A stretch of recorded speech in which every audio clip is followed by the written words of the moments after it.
నమస్తే welcome to Nationalist hub. Congress Trinamool Congress India కూటమిలో భాగమన్న సంగతి తెలిసిందే. వచ్చే పార్లమెంటు ఎన్నికల్లో ఈ పార్టీలు కలిసి పోటీ చేస్తాయని అందరూ భావించారు. కానీ కాంగ్రెస్ పార్టీకి ఊహించని షాక్ ఇచ్చారు మమతా బెనర్జీ.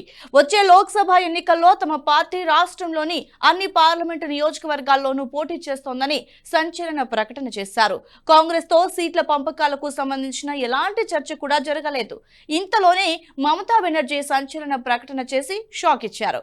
బెంగాల్ వరకు సీట్ల పంపకం విషయంలో మా పార్టీ కాంగ్రెస్ తో టచ్ లోనే లేదని తేల్చేశారు మమతా. ఈ అంశంపై తాను ఇప్పటి వరకు ఆ పార్టీలో ఎవరితోనూ మాట్లాడలేదని, తన రాష్ట్రంలో సార్వత్రిక ఎన్నికల్లో ఒంటరిగానే పోటీ చేస్తామని స్పష్టం చేశారు. ఎన్నికల తర్వాత మిగతా నిర్ణయాలు తీసుకుంటామన్నారు.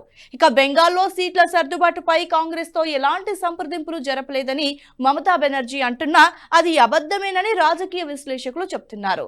ఫలితాల తర్వాతే పొత్తుపై తుది నిర్ణయం తీసుకుంటామని దీదీ చెప్పడంలో ఏదైనా తెరకాసుందేమోననే అనుమానాలు బలపడుతూ ఉన్నాయి.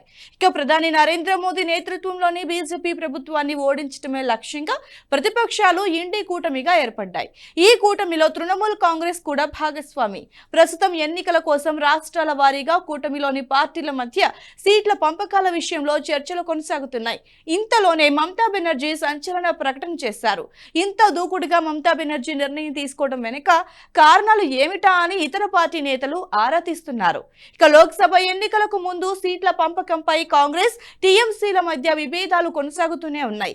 ఇటీవల కూడా పశ్చిమ బెంగాల్ రాష్ట్ర కాంగ్రెస్ చీఫ్ అధీర్ రంజన్ చౌదరి మమతా బెనర్జీ మీద తీవ్ర విమర్శలు చేశారు. మమతా బెనర్జీని అవకాశవాది అంటూ విరుచుకుపడ్డారు. ఆమె దయతో ఎన్నికలు జరగవని అన్నారు. ఎన్నికల్లో ఎలా పోటీ చేయాలో కాంగ్రెస్ పార్టీకి తెలుసని కూడా హెచ్చరించారు. మమతా బెనర్జీ అవకాశవాది. ఆమె 2011లో కాంగ్రెస్ దయతో అధికారంలోకి వచ్చిన విషయాన్ని మర్చిపోకూడదంటూ విమర్శించారు. పార్లమెంటు ఎన్నికలకు సంబంధించి పశ్చిమ బెంగాల్ రాష్ట్రంలోని మొత్తం 42 నియోజకవర్గాల్లో రెండింటిని మాత్రమే పంచుకోవాలనే టీఎంసీ ప్రతిపాదనపై రాష్ట్ర కాంగ్రెస్ నిరాశను వ్యక్తం చేసింది. కాంగ్రెస్ పార్టీ 10-12 సీట్లు డిమాండ్ చేయడం తృణమూల్ కాంగ్రెస్ అధిష్టానానికి ఏమాత్రం నచ్చలేదని ఆ పార్టీ సీనియర్ నేత తెలిపారు. ఇంతలో సీటు షేరింగ్ విషయంలో మమతా సంచలన ప్రకటన చేశారు. జాతీయవాద జర్నలిజానికి అసలైన వేదిక నేషనలిస్ట్ హబ్ ని సబ్స్క్రైబ్ చేసుకోండి. నోటిఫికేషన్స్ కోసం బెల్ ఐకాన్ పై క్లిక్ చేయండి.